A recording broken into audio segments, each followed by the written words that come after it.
Есентемір Бөкенбей Атырау облысына қарасты Қызылқоға ауданының Қарабау өңірінде туып өскен. Ойыл өзені бойындағы Қожас көлі деген жерді мекен еткен.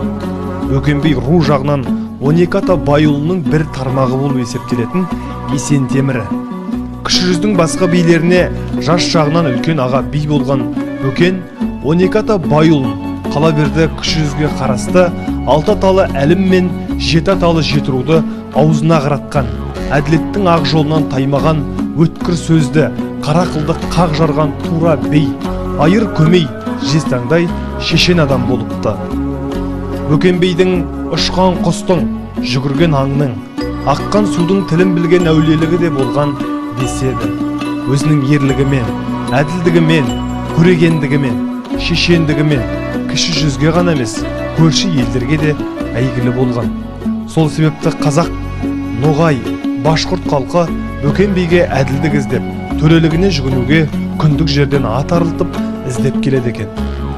Ол бұра тартып, теріс билік айтпаған, ең алдымен ел ішінің бүтіндігін, ынтымағын тілеген, дәулетке мастанып, бақ, атақ, дәреже үшін дауласып, құн алып, құн берсіп жататындарды жақтырмаған. Сондықтан болу керек, Бөкен сөздерінде ынтымақ, бірлік, татулық жағы көп айтылады. Бөкен өзінен ақыл сұрай келгендерге дүние бұлдырап тұрған сағым, оның түбіне жеткен пенде жоқ. Қайта пенденің түбіне дүние жетіп жүр. Олай болса, дүниеге қызықпаңдар, дүниені қумаңдар дейді екен.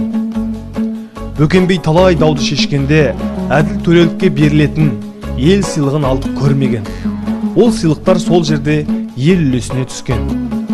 Ел ішінде Бөкенбей өмір бойы өгізге мініп жүрген екен деген аңыз бар. Атқа мінбеу себебін сұрағанда Бөкенбей аттың үстінің желігі болады. Одан адамның көңілі өседі, біреуге тілің тиіп кетуі мүмкін.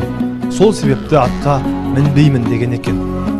Оның ел тұтастығын ойлап, ел мен елді біріктіретін жол іздеген қоғамдық қайраткерлік қызметі шексіз.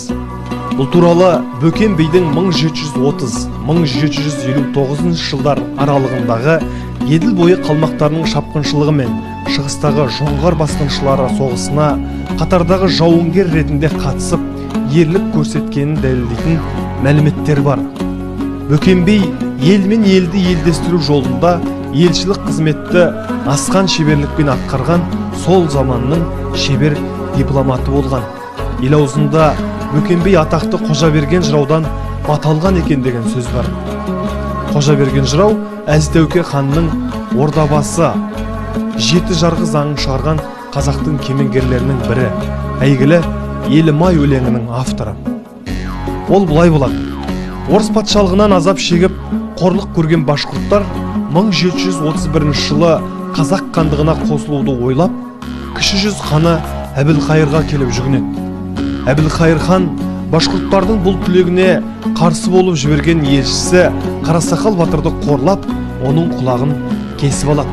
Бұдан опық жеген Қарасақал батыр кіші жүздегі ең беделді адам Есентемір Бөкенбейге келіп жүгінеді де, бүкіл башқұрт елі атынан келдім деп, оған салмақ салып төрелік етуін сұрайды.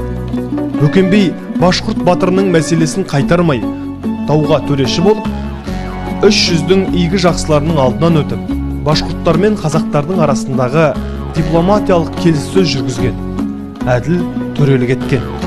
Бұл башқұрт қазақ оқиғасы Қожаберген жыраудың Бөкенбейге берген батасында да айтылған. Көңіл тояр ер екен, ертіп келген адамың, айналайын Бөкенжан, қайырлы болсын қадамың, құлағын кессе елшінің, ісі ғой жауыз наданның, елшіге қорлық көрсетіп, мейманның алса мазасын, Әбілқайыр сұлтанның Алла берсін жазасын. Осылай Қожаберген жыраудың үзіндісінде келтіріледі. Бұл Бөкенбейдің пендені алаламайтын турашылдығын, әділ төрешінің көсемдігін, көрегендік қасиетін танытып. Сондай-ақ Бөкенбей елге Әз Тәукенің 7 жарғы заңы бойынша билік айтып, оның халық арасындағы сенімді жаршысы, қазіргіше айтқанда белсенді насихатшысы болған. Қазақтың дарабоз батыры, даңқты ділмәр шешен, сырым датулы жас кезінде Бөкен бейден бата алған.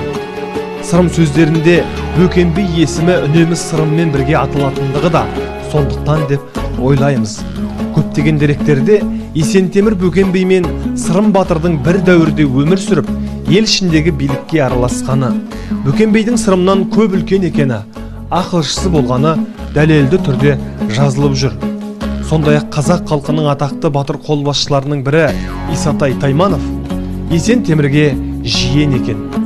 Ол бала күннен Есентемір Бөкен бей туралы көп естіп, біліп, Бөкен айтып кеткен, Бөкен келіп кеткенде деген әңгімелерден Бөкеннің ел аузындағы қара қылды қақ жыра айтқан төрелік сөздерін кейінгі жұрт аңыз әңгіме қылып отыратыны туралы нағашыларынан тыңдап өскен. Бөкен 17 жасынан билікке араласып, ұзақ жыл ғұмырының 76 жылын төрелікпен өткізген. Өз туралы мақтау сөздерді жақтырмай Бөкен бей айтқан екен. Тау да құлайды, тас та құлайды, мұхит та сарқылады, теңіз де тартылады. Құламайтын нәрсе, сарқылмайтын нәрсе халық қой. Менің атым таста қалмай, халықтың қатерінде, елдің есінде қалса жарайды деп. Бөкен бейдің әлі де зерттеліп, зерделенуіне тиісті бұндай қоғамдық өмірге тікелей қатысу қимылдарынан өзге, оның бабалық батасының, ойшыл білгірлігінің, төрелік тоқтамының, әділ жауабынан, өткір тілінен, азаматтық арнауынан, шешендік шеберлігінен, болжампаздығынан түзілген біршама мұра бар.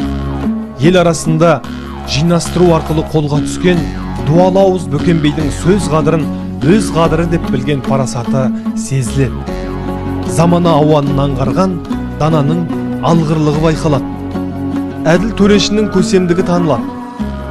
Халық арасында әсіресе нарын тайсойған құлдар өңірінде Бөкен бей айтыпты деген сөз әлі көп екенін білеміз. Бөкен бейдің айтқан билігі, елдің азаматтығын сақтап қалу, қазақтың басын біріктіру жолындағы өсиет өнегесі орасан зор. Біздің арғы бергі тарихымызды ел үшін адал еңбек еткен ірі тұлға Бөкен бей бабамыздың асыл сөздерін жинап, оны кейінгі ұрпаққа жеткізу болашақтың ісі деп ойлаймыз. Бұл шараның мақсаты алдымен алыстағы ағайынның басын қосып, өткенді қайта жаңғыртуға негізделген. Арнайы шара аясында бұнымен қоса Бөкен бей бабамыздың басына арнайы мал шалынып, өзі мінген өгіз бейнесін қалпына келтіруге бүгінгі ұрпақтары үлес қосты.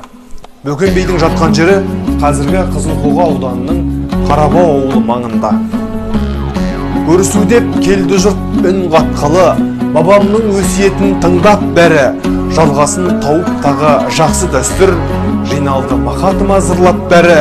Бөкен бейді туғызған Есентемір елінің аман болсын ұрпақтары.